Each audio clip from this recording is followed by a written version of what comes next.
Hello everyone, welcome to this lesson. So in this lesson, we're going to go through a new series, which is basically called optimization.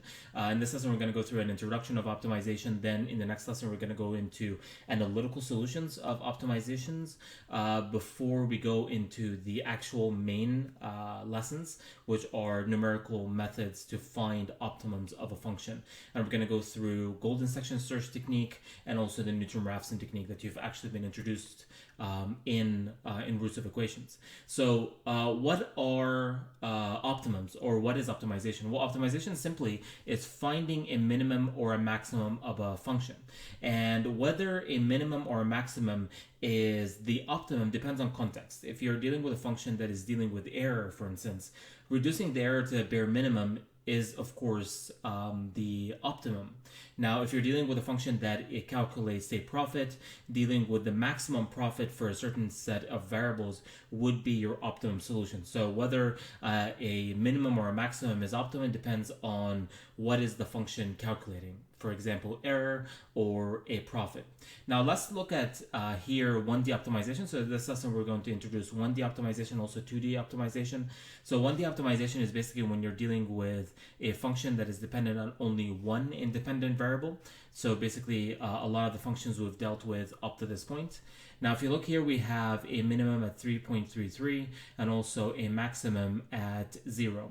Now a characteristic to an optimum, whether it's a maximum or a minimum, is that the derivative is 0 at these 2 points. Or this is a special type of derivative, it's called a critical point. So this function has 2 critical points, or 2 points with a derivative of 0 at negative 3.33 and also 0.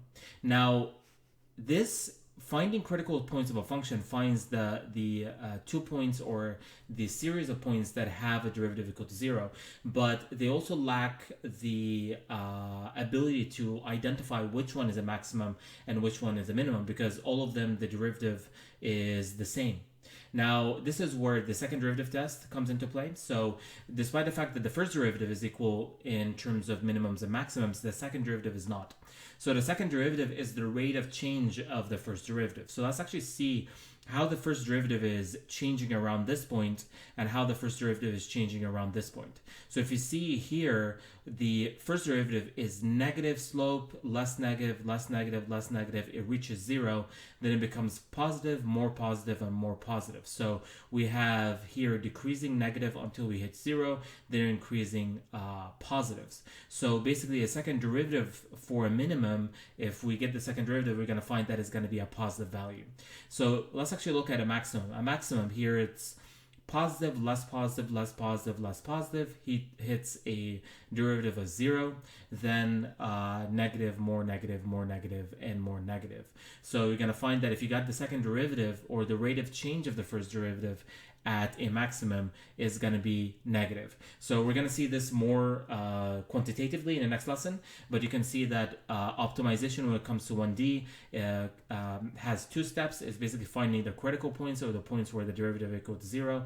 So in this case it's negative 3.33 and 0. Then basically applying the second derivative test to basically classify him as a minimum or a maximum. So let's actually move on to introducing the 2D optimization. So 2D optimization also has maximums and minimums, but it also has a third special type of point is called a saddle. So let's actually go through describing maximums and minimums, and also describing what a saddle is. Now, if you look at this graph, I actually have what is called a local maximum and a local minimum, and also what is called an absolute max. Basically, when we call something a local max or a local min, basically here, this point is the maximum locally. So this is the maximum point in all the surrounding points. So you can see this. This is maximum to all the surrounding points. This is maximum to all the surrounding points. This is maximum to all the surrounding points. And this one. And this is also minimum to all the surrounding points and all of that. So, but actually let's see about this one. This one is not only a local maximum.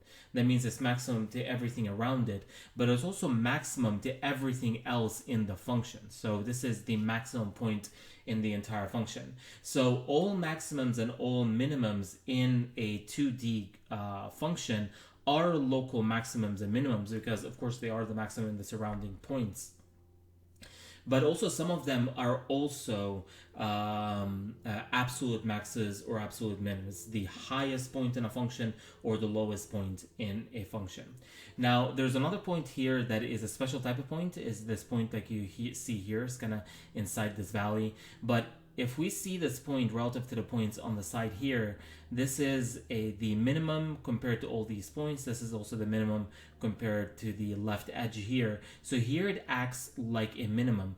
But if I actually go back and forth here, this is the maximum in terms of all the points on this side and also the maximum of all the points on the other side. Now, a saddle is very special because it acts both like a minimum and a maximum depending on the direction in which you analyze the point. If I analyze it here from left to right, it acts like a minimum.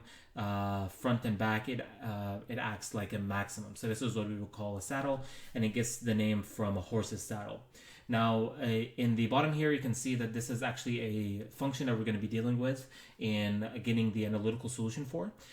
So here you can see we have a maximum here. Also, we have a minimum here. And also here is another, here's a saddle. You can see if I go right and left, here it acts as a minimum. If I go back and forth here, it acts like a maximum. So we're going to be getting these values. So we have a saddle here, and we also, if you can see, we have also a saddle here as well. So we have two saddles and a minimum and a maximum. So all of these we're going to be calculating in the next lesson.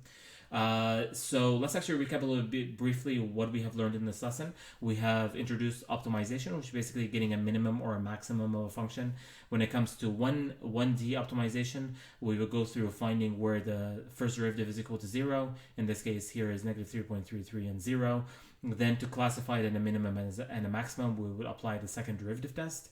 And in terms of the 2D optimization, we have introduced, not only does it have minimums and maximums, but it also has a point called a saddle.